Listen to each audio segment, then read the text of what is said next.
대구에서 확진 판정을 받은 유흥 도우미를 고용한 업소들이 속속 확인되고 있습니다. 그러나 접촉자 파악은 여전히 깜깜입니다.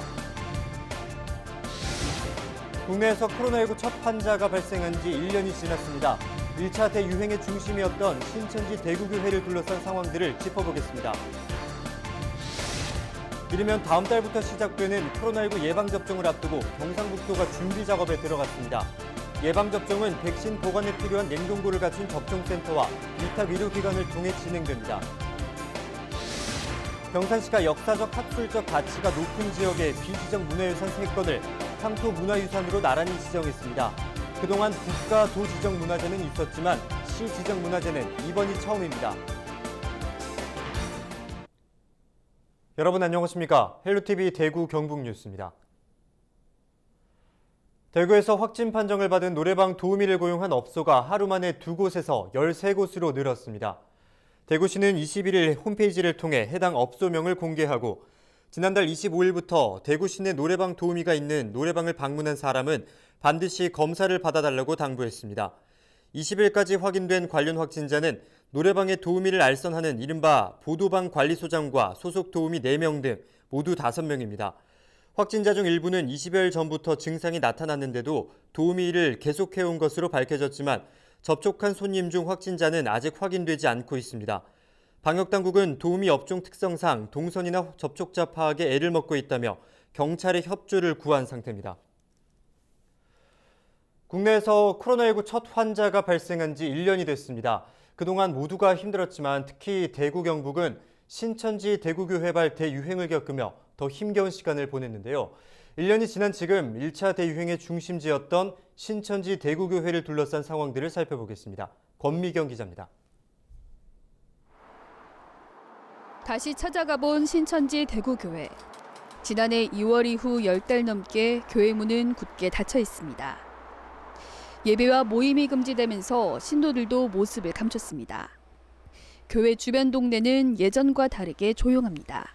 저 멀리에서도 오고 차 대절해가도 오고 어떤 사람들 전혀 안 오잖아. 지금 저것도 문 닫아놓고 아무도 들락날락 안 하는데 내가 어디로 다니는지는 몰라도 살던 주민들도 얼굴 보기가 힘들 정도야. 신천지 대구교회에서 첫 환자가 발생한 건 지난해 2월 18일. 짧은 시간 새 코로나19는 빠르게 확산됐고 신천지 관련 확진자는 5천 명을 넘어섰습니다. 1년의 사태를 겪으며 일부 교인들은 신천지를 떠났습니다. 이들은 아직도 심리적 어려움을 호소하고 있습니다. 이제 자기를 늘 누가 지켜보고 있고 그다음에 감시하고 있다라는 그런 강박관념에 사로잡힌 사람들이 적지 않습니다. 또 자신들이 남에게 거짓말로 포교해야 됐던 상황들을 되돌아보면서 회의감을 느끼는 이만희 신천지 총회장은 방역 활동을 방해한 혐의로 법정에 서게 됐습니다. 법원은 횡령 혐의는 인정했지만 방역 방해에 대해선 무죄 판결을 내렸습니다.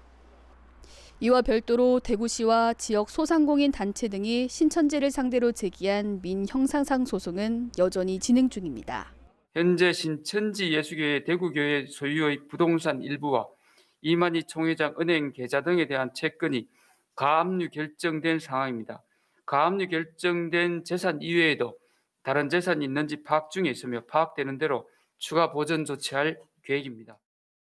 코로나19 1차 대유행으로부터 1년 가까운 시간이 흐른 가운데 앞으로 남은 소송에서는 어떤 결과가 나올지 관심이 모아지고 있습니다. 헬로티비 뉴스 권미경입니다. 이르면 다음 달부터 시작되는 코로나19 예방접종을 앞두고 경상북도가 준비 작업에 들어갔습니다. 경상북도는 신속하고 안전한 접종을 위해 접종 총괄반, 접종 지원반 등 3개 반 5개 팀으로 코로나19 예방접종 추진단을 꾸리는 한편 전문가가 참여하는 지역협의체를 구성해 이상 반응에도 대응한다는 계획입니다. 예방접종은 백신 보관에 필요한 냉동고를 갖춘 접종센터와 위탁 의료기관을 통해 진행됩니다. 깨끗한 물을 공급받지 못해 지하수 혹은 계곡수를 이용하는 곳이 있다면 아마 언제적 얘기냐고 되물으실지 모르겠습니다. 하지만 여건상 공급이 늦어지면서 여전히 불편을 겪는 주민들이 많은데요. 최근 영천시가 자양면 일대에 40년 만에 상수도 공급을 마무리 지어 주목해봤습니다. 영천시 상수도 사업소 최인호 소장과 자세한 이야기 나눠보겠습니다. 소장님 안녕하십니까? 예, 안녕하십니까. 이 상수사업소 최인호입니다. 네, 그동안 영천시 자양면에 상수도를 공급하는 것이 수건 사업처럼 여겨졌는데 소감이 남다르실 것 같아요. 좀 어떻습니까? 예, 맞습니다. 수군사업, 자양 면민들이 수군사업이었습니다. 네, 예산 문제라든지 공사 여건상 미뤄지다가 드디어 40년 만에 공급이 이루어진 건데요. 그렇다면 언제 마무리가 됐는지 또 분위기는 어땠는지 전반적으로 설명해 주시죠. 지금 상수도 공급은 이제 작년 연말부터 해가지고 자양면 용하리에 상수도가 이제 공급이 시작됐습니다. 그리고 이제 성곡하고 성곡에도 이제 지금 올 초에 이제 이렇게 이제 지금 공급이 됐고, 그다음에 이제 저희들이 1단계 계획 중에서 용산이 이제 지금 1월 중으로 이제 상수도 공급을 목표로 진행 중에 있습니다. 그리고 이제 자양면 나머지 마을들에 대해 가지고는 연차적으로 저희들 2023년까지 준공할 예정입니다. 그리고 이제 저희들 이제 주민들은 저희들이 갈수기하고 이렇게 겨울철 한파 때문에 이제 계곡수 고갈되고 동결 등으로 이제 식수 이용이 이제 불편한 부분들이 많이 있었거든요. 그런 부분들이 지방 상수도 공급으로 불편한 상황이 사라질 것 같은 이제 그런 부분들이 주민들이 많이 기대하고 있습니다. 예. 앞서 이야기를 해주셨듯이 그동안은 주민들이 많은 불편을 겪었는데요. 구체적으로 좀 설명해 주실까요? 현재는 지금까지는 이제 지하수 부분에 이제 포함되는 석회분 이런 부분들이 이제 수질하고 이런 문제가 많이 있었는데, 갈수기 때 이제 지금 뭐 수량이 이제 부족하고 계곡수를 이용하는 이제 주민들이 이제 뭐 겨울철에 이제 동결되고 뭐 온수 자체가 이제 부족한 부분들로 인해 가지고 식수하고 생활용수를 이용하는 부분들이 많이 불편해가 있었거든요. 이제 그런 부분들이 지방 상수도가 이제 지금 공급되면서부터 안정적으로 저희들이 이제 상수도는 이제 공급을 할 수 있기 때문에 물 이용에 대한 불편이 많이 해결될 것 같습니다. 예. 이번 상수도 공급으로 인해서 주민 생활에도 또 적지 않은 변화가 생길 것으로 보이는데요. 또한 농업용수 사용도 마찬가지일 것으로 보입니다. 앞으로 어떤 기대 효과가 있을 것으로 전망하십니까? 지하수하고 계곡수를 이용하는 것보다는 지방 상수도를 이용함으로 인해 가지고 위생적인 부분에서는 많이 이제 개선이 이제 이루어질 것이고, 이제 자양면은 이제 전체 이제 공기도 좋고 깨끗한 이제 상수도 공급이 이제 지금 이루어지기 때문에 기농하고 기촌하기 좋은 이제 그런 마을로 이렇게 변화가 될 것으로 생각합니다. 무려 40년 만에 상수도 공급이라고 하니까 더 의미가 있을 것 같습니다. 이게 지역 사회 내에서 어떤 의미를 가지고 있는지 설명해 주시죠. 현재까지는 지금 마을 앞에 있는 댐 물을 이제 항상 이렇게 보고는 있지만은 그 댐에서 이제 생산되는 이제 상수도를 이용하지 못하고 있던 그런 부분들이 고향을 이제 지금 뭐 고향까지 내주고 영천댐에 생산되는 부분들에 대한 걸 공급을 못 받고 이렇게 이제 물만 보고만 있던 부분들에 대한 자양 면민들의 마음이 좀 애탄 부분들이 있었거든요. 이제부터는 그 수건 사업이 이제 풀어지는 이제 시작으로 지방 상수도 공급이 이제 지금 되는 부분들이 좀 특별한 의미가 있다고 그렇게 생각합니다. 네, 40년 만에 완공된 상수도 공급의 의미에 대해서 짚어주셨는데요. 또 앞으로 자양면처럼 상수도 공급이 필요한 지역이 아직 남아 있을 텐데요. 공급 계획은 어떻게 되십니까? 예, 우리 시에서 지금 추진하고 있는 지방 상수도 공급 사업 계획은 우선 신령면 서부 지역에 이제 부산, 화서리, 안암리, 사계리가 있고 인고면, 사이리, 수성리가 있습니다. 그리고 화북면 보현산댐 상류 지역 입성리, 용소리, 버파리, 상송리, 하송리, 죽전리가 현재까지 지금 지방 상수도 공급이 안 되고 있습니다. 이제 그런 부분들에 이제 지금 저희들이 계획을 하고 있는 부분들이 신령 서부 지역 사계리는 현재 지금 작년에 공사를 이제 착공해가지고 23년까지 이제 저희들 공급을 목표로 지금 진행 중에 있고, 인고면 4.12하고 수성리 같은 경우는 금년 5월 중에 지방 상수도가 이제 공급이 다 됩니다.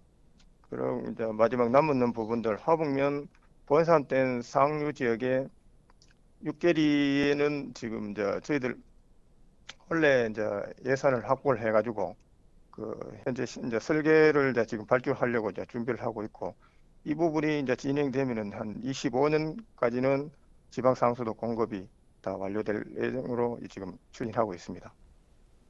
그렇다면 끝으로 지역민분들께 전하고 싶은 이야기와 함께 당부 말씀 있으시면 덧붙여 주시기 바랍니다. 저희 영천시 상수도 사업소 전 직원은 영천 시민들에게 깨끗하고 안정적인 물 공급을 위해 최선의 노력을 다할 것을 약속드리겠습니다. 네, 깨끗하고 안정적인 물 공급에 최선을 다할 것이라고 말해 주셨습니다. 오늘 말씀 여기까지 듣겠습니다. 예, 감사합니다. 네, 지금까지 영천시 상수도 사업소 최인호 소장이었습니다.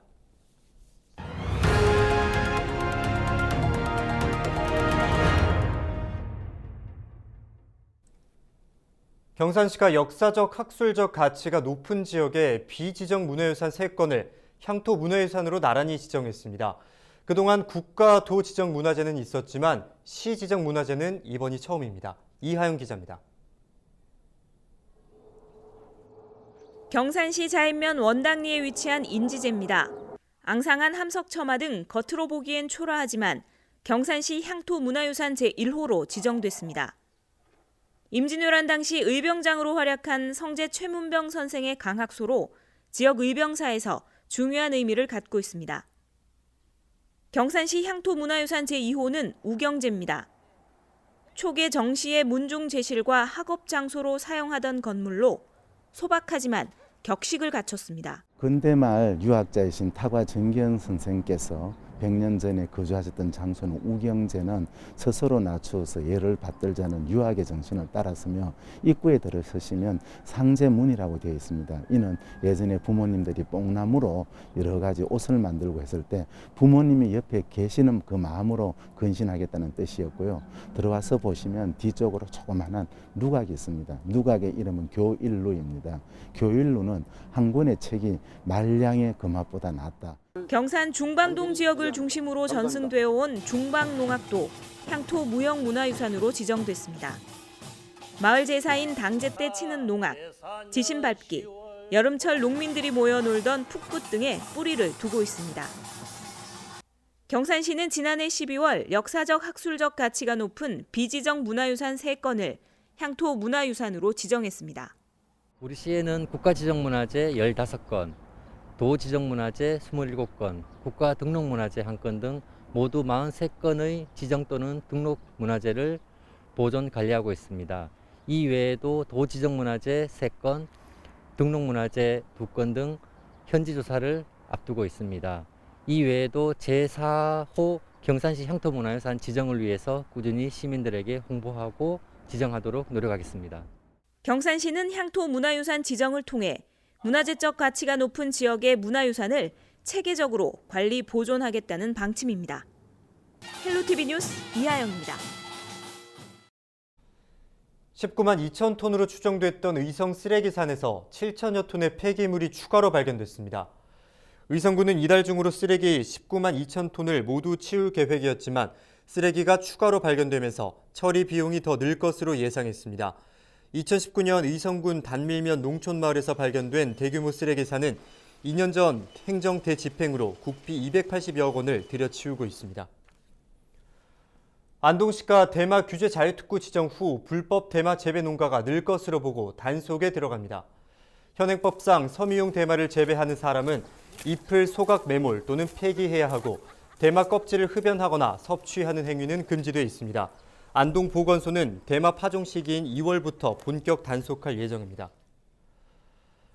경주 파루정 공원에 천마총 관물을 본뜬 조형물이 설치됐습니다. 공공미술 프로젝트 사업의 일환으로 제작된 이번 조형물은 높이 6.6m, 폭 4.2m로 내부에는 신라 이야기를 테마로 한 회화작품 14점이 함께 전시돼 있습니다. 한편 천마총 관문은 천마총에서 출토된 국보 189호로 손바닥을 합장해 바로 세운 것 같은 곡갈 형태의 신라시대 모자입니다. 학교 폭력을 당했다 응답한 학생들의 비율이 대구가 9년 연속 전국에서 가장 낮은 것으로 나타났습니다. 대구시 교육청은 교육부가 전국 초중고 학생을 대상으로 실시한 2020년 1차 학교 폭력 실태 조사에서 대구 지역 피해 응답률은 0.4%로 전국 평균 0.9%보다 낮았다고 설명했습니다. 학교 급별 피해 응답률은 초등학교가 0.7%, 중학교 0.3%, 고등학교 0.1%였습니다. 대구시 교육청은 학교 폭력을 예방하기 위해 관련 교육을 지속적으로 추진하고 CCTV를 확충하는 등 학교 안전 인프라도 확대해 나가겠다고 밝혔습니다.